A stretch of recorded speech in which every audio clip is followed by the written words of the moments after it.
Every founder and CEO I talk to has the same exact problem. There's just not enough hours in the day, in the week, the month, or even the year, really. And too much of the time that we have goes to things that could and should be automated.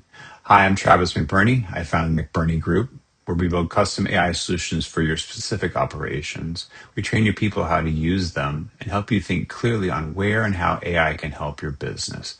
The point just isn't just about saving time. It's also making sure your business can keep up with AI as AI changes, what competition even looks like. Hi, Daniel. Good morning. Good morning. Thank you very much for being on my show. Of course, it's my pleasure. So I can see you're doing great work. So I thought to tell about your work to my audience. So can you please introduce yourself to my audience?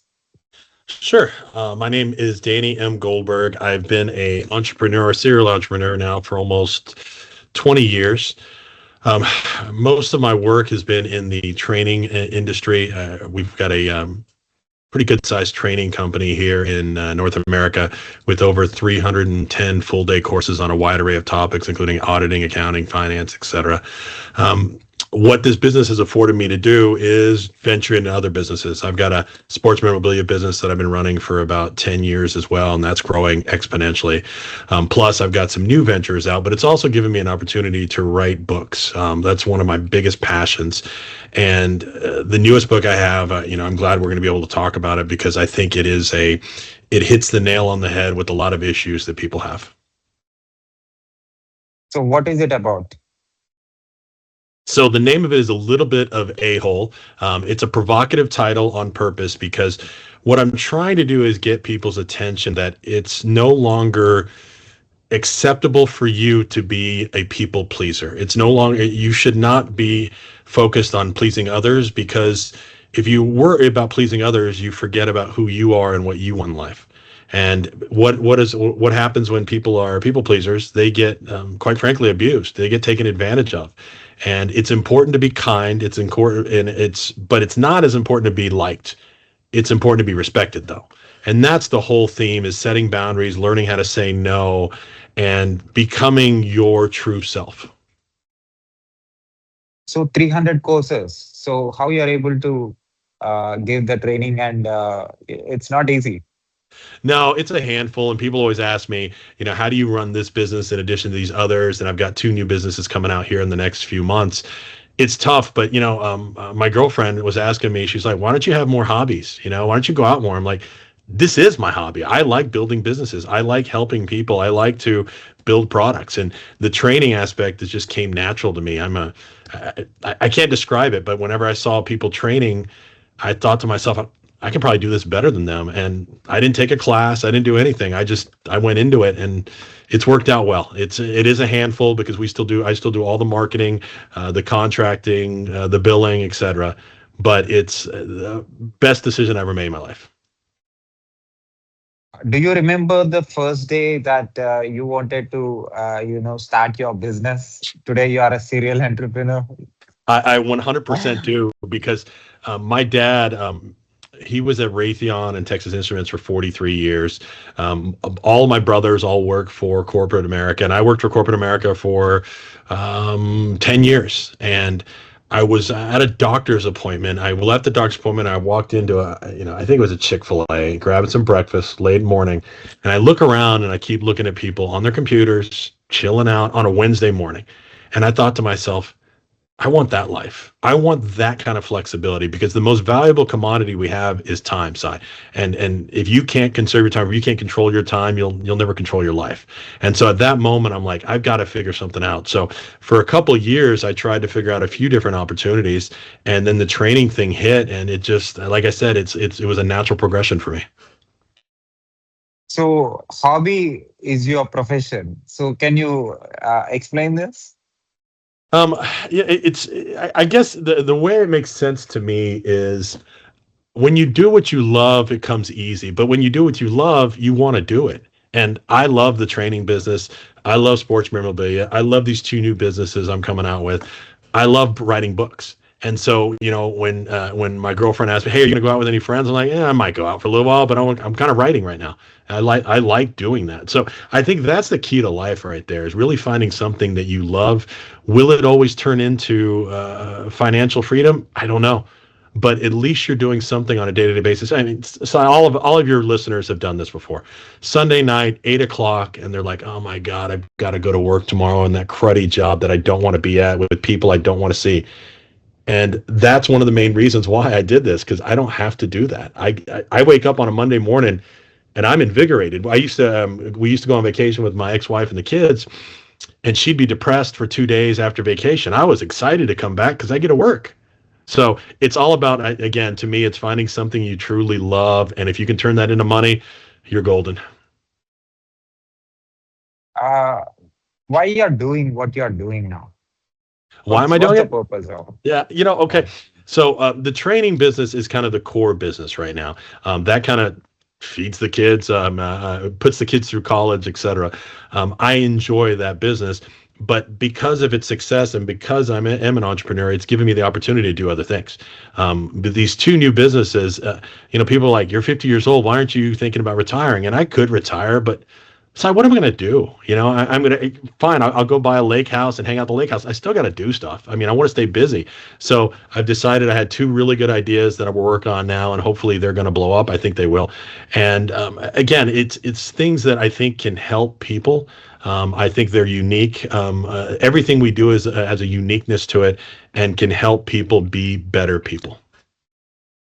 So you have a success story. Whatever you have done, you have seen a positive result. So what is that thing that worked for you all these years? People ask me, it's like, how'd you come up with starting this business? And I told them, I said, it was trial and error, but it was the best way I can describe it. It felt natural. It's like every step I took, okay, that makes sense. It's just common sense, step by step. I'm not one of those people that put all my capital in one basket and say, hey, if this doesn't work, I'm gonna have to file bankruptcy. No, I mean, that's not the way I roll. It's more, I'm very, I forgot the term I use. It's not risk centric, but I'm not risk averse, but I'm risk savvy, I guess. And I don't put too much out there. These two new businesses I have are, I think they're going to be very successful. I mean, are they going to break me if they're not? Not at all. It's all about taking chances and taking calculated risks. That's the word I was looking for. Taking calculated risks on a day-to-day basis. So what is that quality in you that you think that worked for you and that you like most in yourself and For you me, feel proud about it? yeah, it's all, well. I think a lot of it has to do with confidence in what your mission is and what you can do. You believe in it. If you don't believe in your mission, people won't believe in it either. I'm very proud of our businesses because, like the training business, I have people come up to me and say, "Hey, that was amazing. I learned a lot. This is helpful for my life and my career."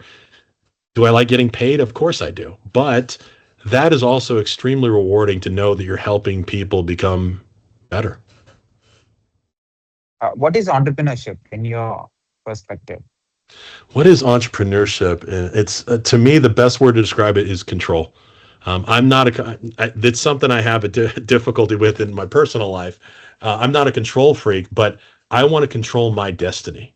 And I think that's where people in corporate America struggle, because you could be the best employee in the world and have a boss that hates you, and they're going to make sure that you are not successful. This way, I can control my own destiny and my future. And if I fail, it's because of me, not anybody else. So to me, entrepreneurship is all about control, flexibility, and controlling your schedule.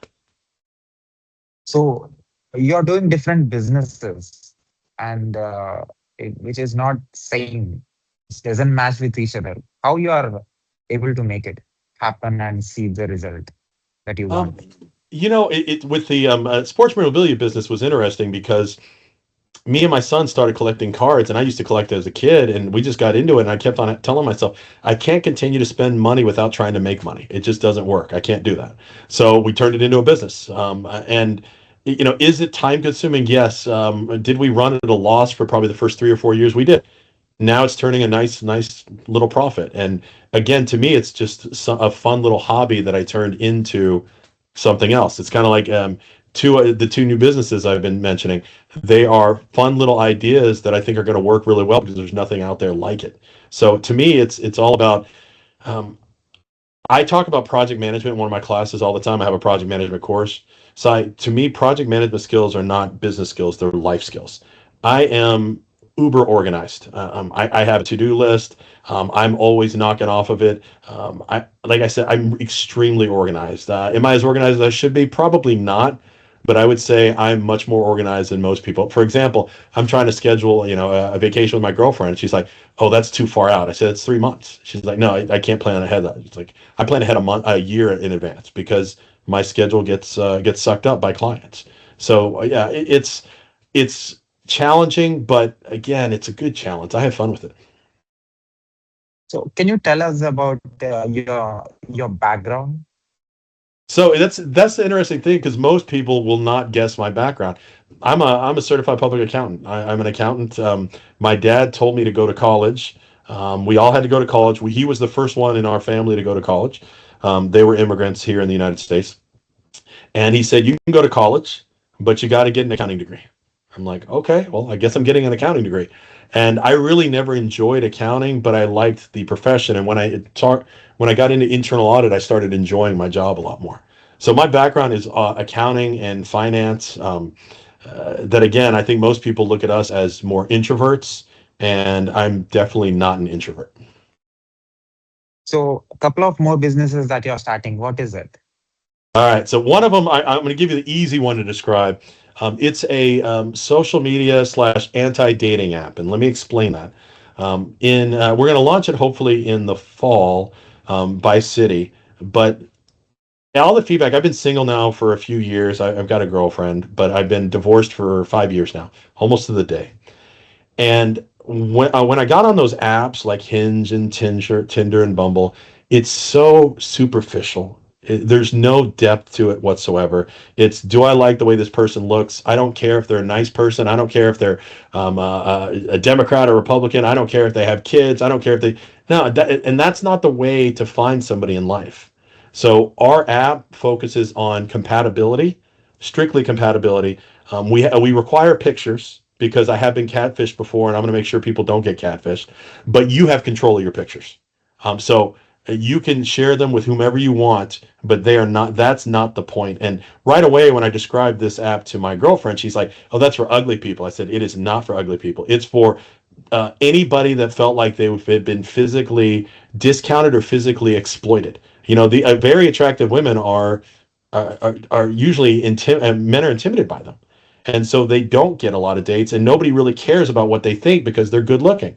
And I think that's the prevailing thought with men at times, and I don't think any woman wants to feel like that. I don't want to make any woman feel like that, and I don't think men are really looking for that long term. To find a long term fit for yourself, you've got to be not just compatible and physically attracted to them, but you've got to get to know them before any of this happens. And so that's what our app focuses on. The second one, you're not going to have as big of a problem. Where are you based? I'm from India. India. Okay. Are you in India? So it's hot there, right? Yeah, Okay. yeah. So I'm in Dallas, Texas, and it is hot here all the time. And I don't have any hair, so when I get hot, I just start sweating and it pours down on my face. Today, I think the temperature is going to be 110 with the heat index, so it's going to be hot. And I always carry it around like a little washcloth to wipe my forehead. Well, I was at a nice restaurant with my girlfriend last year, and she said, "Please don't pull out that washcloth. You look ridiculous. It's gross." And I thought about it, and I'm like, you know what? It is a little gross, honestly. It's not aesthetically pleasing. And so I started using pocket squares, so pocket squares to wipe my forehead.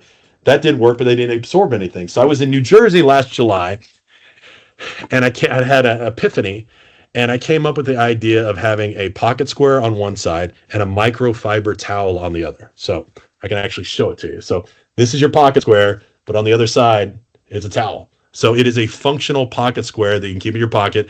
You can use it to clean your glasses. You can use it to wipe your forehead. You can use it for a lot of things. Pocket squares are usually just aesthetics. That's it. This is functional. And like I said, there's nothing on the market like it. We should be launching here in the next 2 months. And I'm really excited because everybody tells me this is a pretty smart idea. And some of the smartest ideas I see all the time, Sai, are the simplest ideas. This is not anything fancy. This is not complicated. This is simple, but I think it fills a need. So 300 different courses. So, I mean, how you succeeded in giving all these courses? It's funny because I have people come to me and say, "Hey, I want to train." I'm like, "Okay, great. What can you train on?" "I don't know. I can train on everything." "No, well, you probably can't." And then I'll tell people, "Hey, do you have courses that you could do?" And I'm like, "Well, I could do some of your courses." I'm like, "That's fine, but I could also do my courses. I have other speakers that can do that. What is going to be unique and original about what you do?" And what people don't realize, when you come into training, is I spent thousands of hours the first 5 years of my business developing courses. Thousands of hours. I Okay. mean, I can't describe how much time it took, but I started with 10 core courses that I knew people would want, and then I built upon it. I bought a few courses here and there, but most of them are things that we've internally built based on our experience. My background is internal audit. My background's accounting and finance. We have a lot of accounting, finance, and audit courses, IT audit as well. But also, kind of one of the things we specialize in is communication skills and people-centric skills. And that's another book I wrote years ago. Is again, people don't look at us as being extroverts. We struggle with communication at times, and communication and critical thinking are the two most important skills we have in life, quite frankly. So we tend to focus on those as well. So those 5 years, how it went for you? When I left corporate America, I left my job in May of 2009. I had no idea what I wanted to do. I'd been doing this work on the side a little bit. I'd enjoy speaking, but I wasn't really getting paid for it much.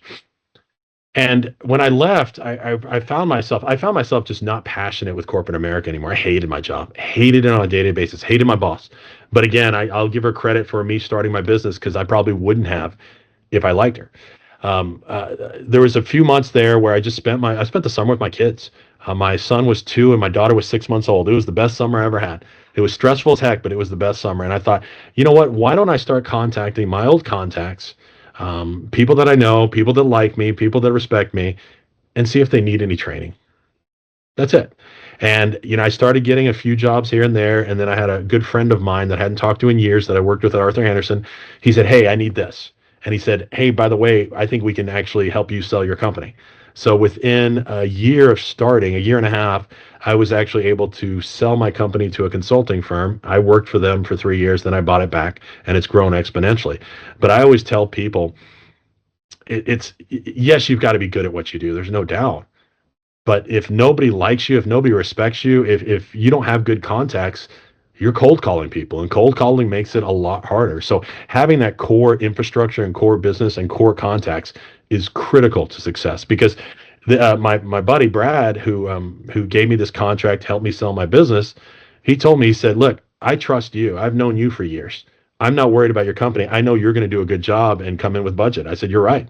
And that's exactly what we did. So to me, it's all about making sure that you have an idea that, and again, I think the other piece too, Sai, is a good piece of advice I got is do not be the low cost provider. Because once you're the low cost Okay. provider, you're always the low cost provider. No, you try to raise your prices, people are going to push back on you. But if you bring them a quality product, something unique, people are willing to pay and pay a premium. So if I ask you to define yourself, what do you say? Like, Man, how do don't you don't define yourself? don't ask me questions like that. I don't know. That's a great question. How would I define myself? I try to be the best father that I can. That's the most important role that I'll ever play in life is a dad. And I thought it got easier when your kids are teenagers. It gets harder. So I would define myself based on the legacy I'm going to leave my kids with and their livelihood. Because, like I said earlier, my dad said you have to be a CPA. I told my son, you can do whatever you want. I don't care. I just want you to be happy. And I told my daughter the same thing. So I'm giving them that wherewithal that they can be and do whatever they want. And I'm hoping that they're going to pass that on to their kids as well. So, uh, you are in a very good position today. You have given employment and you're serving people. You become a people's person and you become a great communicator.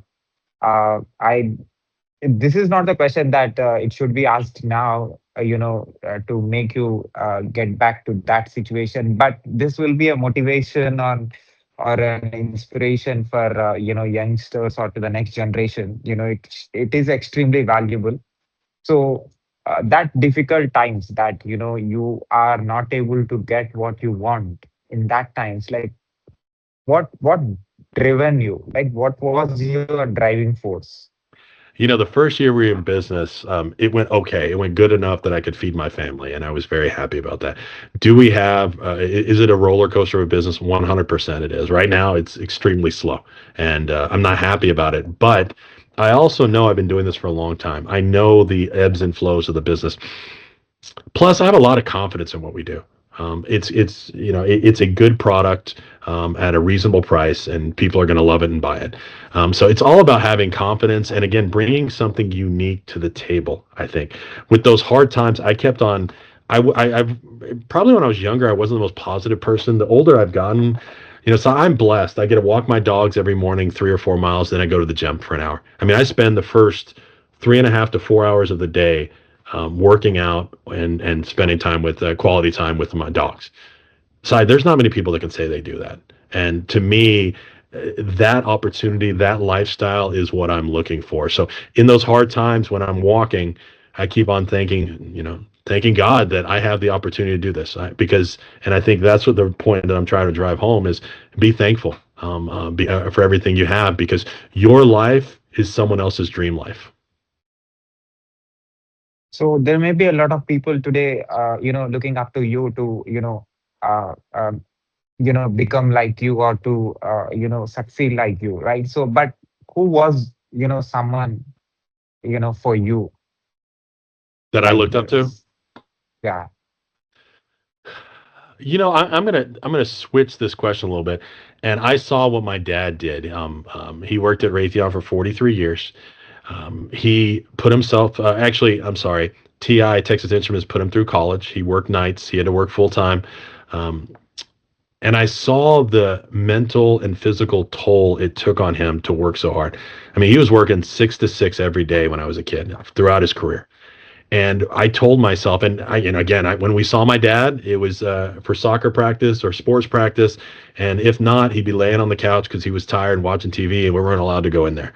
And I thought to myself, I don't want that life. So in many ways, my dad motivated me to not be him in that regard, because to me, that is not a lifestyle I had any interest in. So from an entrepreneurial standpoint, did I have someone that I looked up to? No, I wouldn't say there's anybody specifically I can count. I can account for. More, there's lots of people that I take little bits and pieces of advice from, and I combine them to make my own chart my own path. So have you attended university? Yeah, I got actually 2 degrees from Texas A&M. So I'm a accounting undergrad and a finance master's. I have 8 certifications in my profession. So I'm very well respected, and I'm very knowledgeable in my profession. So how university's degrees helped you in entrepreneurship? Say it again. How your university degrees helped you in building your business? It's really funny because I talk about this in class all the time. I don't know what helped me, honestly. And let me describe that. It's like I've got an accounting degree, but I do accounting, but I don't do much of it. Um, I think university helps you as an individual become more independent. Learn project management skills, learn how to work with others. Those are intangible skills that are valuable to everyone. But did my did my degrees help me become an entrepreneur? No, it helps me run my business from a financial perspective. But no, it did not help me. But again, I would not say, people say there's not a lot of value in college anymore.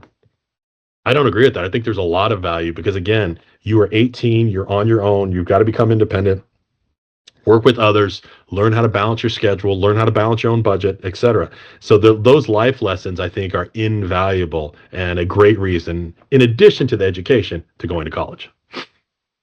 So what's the best decision that you take? The best what? What is the best decision that you took in your entire The career? best decision I've made. Man, you ask very thought provoking questions that I not sure about. So I appreciate that. The best decision I made is when I left my corporate America job. I was looking at other jobs, and there was two other director of internal audit jobs that I finished second for, and because I was felt a little, I wasn't sure what I wanted to do. I was a little desperate, but I never got turned down for a job, and I figured it out that I didn't want that job. I was not passionate for it. So at that point, I decided, you know what, I'm going to do this. I'm the best decision I ever made was starting to control my own life more and becoming an entrepreneur. And again, I cannot reiterate to your audience how freeing it is once you leave that corporate umbrella, if you have the opportunity to make your own business. I mean, I do not make less money than I made in corporate America. I make a lot more, but that's not the point. What I'm driving at is, even if I made less money, but I control my own destiny and I control my own timeline, it's worth it. But why you decided to write a book? So this latest book, I've written 4 or 5 books now, but this latest book is something that actually came through from basically me interacting with my girlfriend.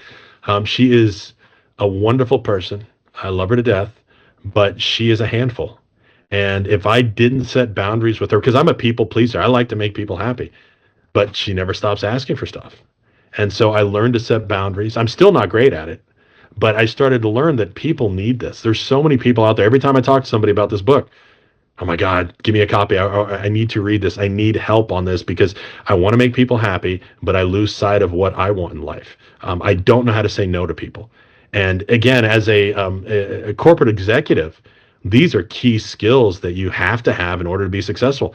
You've got to be able to set boundaries with your team. You've got to be able to say no and make hard decisions. And so to me, it was something that I was constantly working on myself. And I saw lots of other people that needed the same. So how you developed this problem solving ability in yourself? You know, I'm almost, it's funny because my kids and my girlfriend say I'm very emotional, but I actually think I'm extremely logical. It's okay, here's the pros, here's the cons, let's do one or the other. That's it. So decision making to me, and again, it's going to sound almost cliche, but it's also a gut feeling too.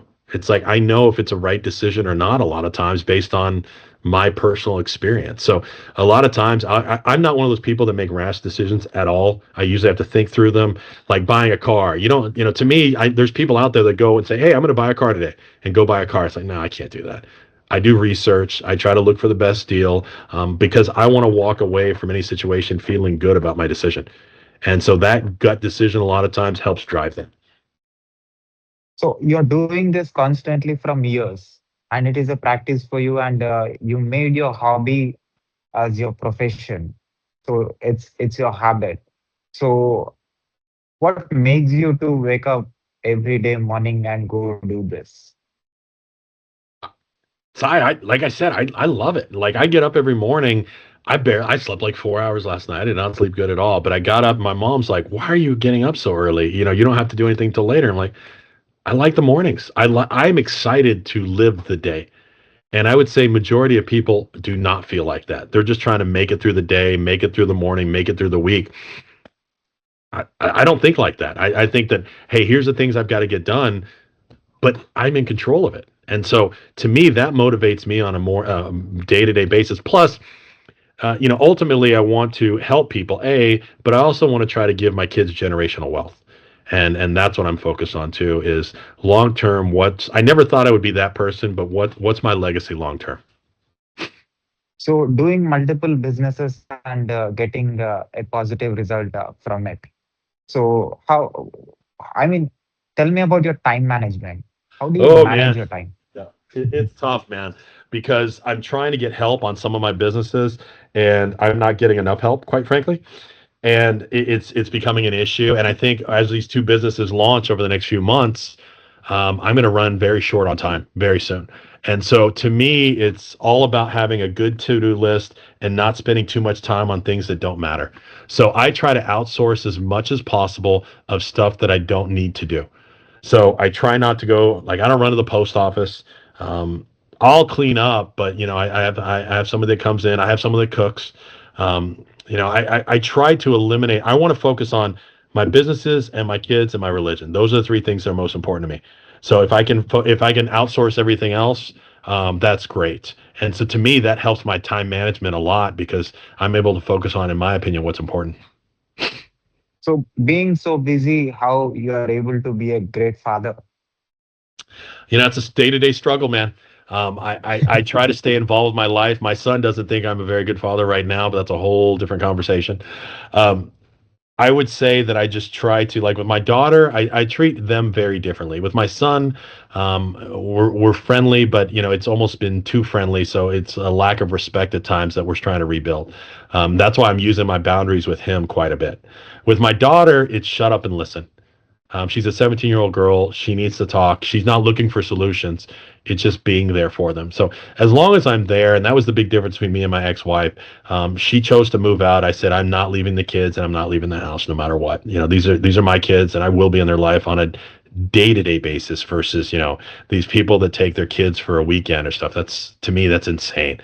If what's the point of having kids if I can't see them every day, and be with them and teach them and help them? So it's a day-to-day challenge, but I think just being there, listening, helping them navigate the teenage years, I think you're gonna do a pretty good job being a parent. So can you share your business details with my audience who are listening to this? So if you're interested in my new book, you can buy it on Amazon. You can also buy an author copy from me at littlebitahole.com, but we're only sending those out in North America because the shipping's too much. Our main training business is called Gold, S as in Sam, R as in Ricky, D as in David.com. And the handkerchief business is called Crown Cloth, crown with an E, cloth.com. So the app is not out yet, so I can't really point you in the direction there. But we have a lot of different things. And if you find me on Twitter or LinkedIn, it's Danny, M as in Michael Goldberg. So I'm pretty easy to find. There are a lot of famous Danny Goldbergs out there. So, but if you put that M in there, you should be able to find me relatively easily. So as an entrepreneur, what's your observation about my work? What? Say it again. As an entrepreneur, as a successful entrepreneur, serial entrepreneur, what's your observation about my work? I've never been a podcast person. I got to be honest with you. I've never listened to them, etc.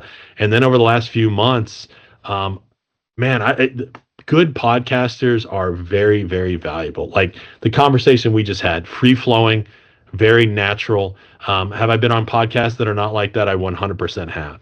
So I think it definitely takes a talent to be able to get the best out of your guest. And I think you're doing a good job.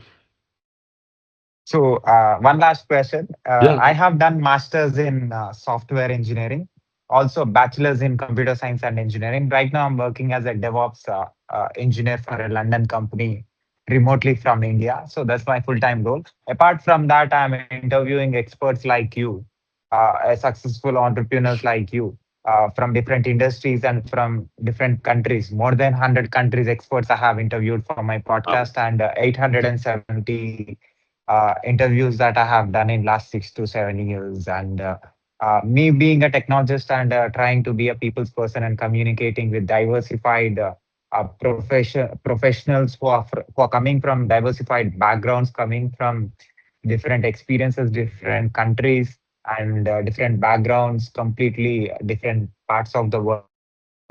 Me having this conversation as a human being, how this is going to be helpful for me as a human being, also to my profession, as per your understanding, because you have great experience in talking to a lot of people, building different businesses.